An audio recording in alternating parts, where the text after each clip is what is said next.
Welcome back to the Operation Freedom YouTube channel. What we do here is shine the light of truth on the deep state. They hate that.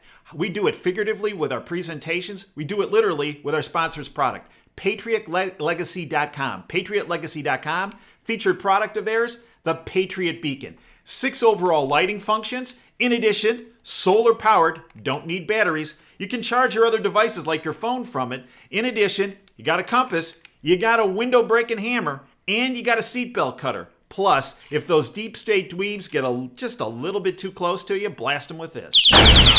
They're gone. Go to patrioticlegacy.com, patrioticlegacy.com. Get yourself, your kids, your grandkids, your car. Can carry it with you anytime.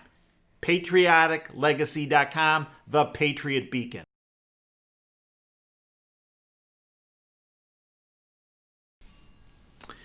I've done a number of interviews with Charles Woods, the father of Ty Woods, one of the 4 Americans who were killed in Benghazi. I'm going to have a link in the description section to that interview. The videos are on this platform. I've also done some interviews with whistleblowers that were in the field of operations that night that talk about the stand down that was ordered through the Obama administration. Why did the Obama administration order a stand down? Because they wanted to tie up loose ends. It's that simple. Let me give you Benghazi in a nutshell. Benghazi was a weapons running operation overseen by Barack Obama and Hillary Clinton. They wanted to get rid of Gaddafi. Why? Gaddafi wasn't playing ball with the deep state. He was turning in terrorists. He was talking about starting a alternative currency system, not just in Libya, but around the African continent, of a gold-backed dinar, to not use the central bank systems that the deep state has set up worldwide. He also had vast resources, not only in oil, but he had a huge stack of gold and silver. And the deep state wanted that. Christopher Stevens, the United States ambassador to Libya, was essentially the first ambassador to al-Qaeda. The Obama administration, well, their implementation arm of getting rid of Gaddafi was al-Qaeda. And Stevens was tasked with running weapons to al-Qaeda to lead to the removal of Gaddafi and the murder of Gaddafi. What did Hillary say when she cackled? "We came, we saw, and we killed him"? Yeah. The video's on the internet. Look it up. Spoken like a soulless deep state puppet. Stevens ran weapons to al-Qaeda on behalf of the Obama administration. They overthrew Gaddafi. That Libya is a flaming disaster right now. Thousands, many thousands have died. Deep state's fine with that. You and I are outraged about it, but they're just fine. It's just another day at the office for the deep state dweebs. He ran arms to al-Qaeda. They killed Gaddafi. He stole his gold, stole his silver, stole his oil, stole the resources. Plundered the country. That's what the deep state's about. And then Stevens was tasked to getting those arms back and recycling them to Turkey. Remember, one of the last people he met with was a dignitary from Turkey. Through Turkey into Syria to weaponize ISIS. ISIS was weaponized and funded and trained through the United States as well as through many of our, quote, allies in the Middle East. But Stevens got cold feet and decided he didn't want to participate in that any longer. And he started to talk and chirp. Talk to people outside of the Obama-Clinton orbit, and that didn't go over well. With the Clintons, with Obama, or with the deep state. They had to get rid of Stevens. So who did they choose? The head of terror operations, of course. It has been pointed out in a number of different articles, one of which was done by Mary Fanning and Alan Jones on theamericanreport.org. Go to theamericanreport.org and there's a slider that goes by in that Benghazi article. Hit it, read it. but they talk about this. Soleimani ran that terror operation, the takedown in Benghazi, and he was actually on the ground. He was financed to do that. There are many people that believe that part of the $1.5 billion that Obama handed over on those pallets of cash to Iran, and that's just the beginning of the amount of money that went to Iran. Some of that money ended up in Soleimani's pockets, bank accounts.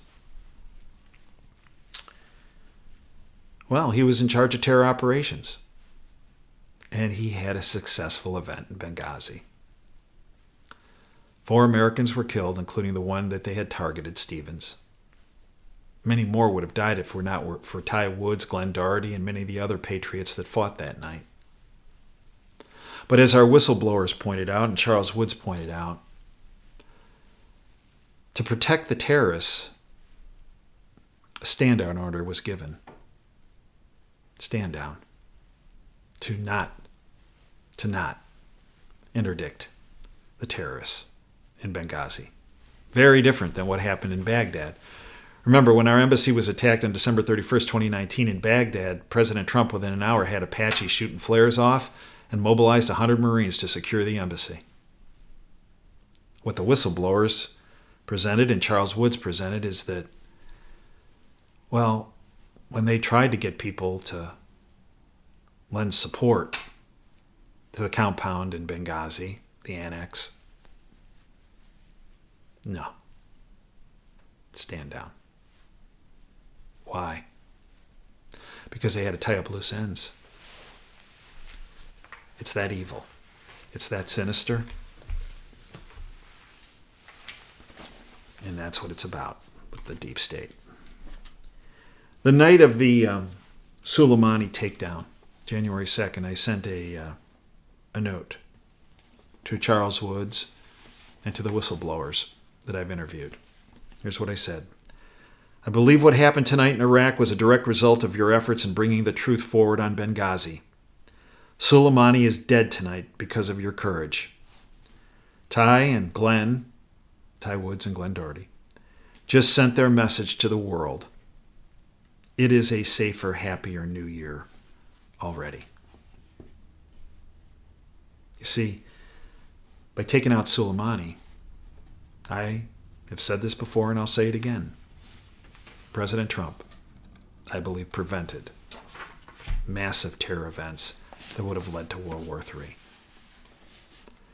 And this was published by Jim Heft, revealed former Al-Quds leader Soleimani planned and financed terror attack on U.S. Benghazi consulate, resulting in 4 dead Americans. Soleimani was responsible for hundreds of American deaths in the region. General Qasem Soleimani planned and financed the attacks on the U.S. consulate in Benghazi, Libya. According to author Ken Timmerman, through the New York Post, quote, Soleimani has orchestrated attacks in everywhere from Lebanon to Thailand. The U.S. Department of Justice accuses him of trying to hire a Mexican drug cartel to blow up the Saudi ambassador to the United States while he was in Washington, D.C. My sources, meanwhile, say Soleimani was involved in an even more direct attack on the United States. Benghazi, the killing of Ambassador Chris Stevens and the 3 other Americans. Immediately, to spin the narrative on MSNBC, or whatever you want to call it, MSDNC, Susan Rice, the former national security advisor to Barack Obama, about the Soleimani killing, stated, quote, the Obama administration was not presented with an opportunity by our intelligence community or by the military to strike Qasem Soleimani, end quote. I sent that to a very, very well-known, high-level military intelligence official. And this is what this person said to me. Quote, Dave, they have no soul. Multiple opportunities were present over 8 years with Obama.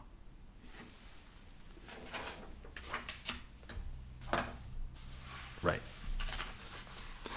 The Obama administration or the Clinton administration or both Bush administrations were not about to bite the hand that feeds them.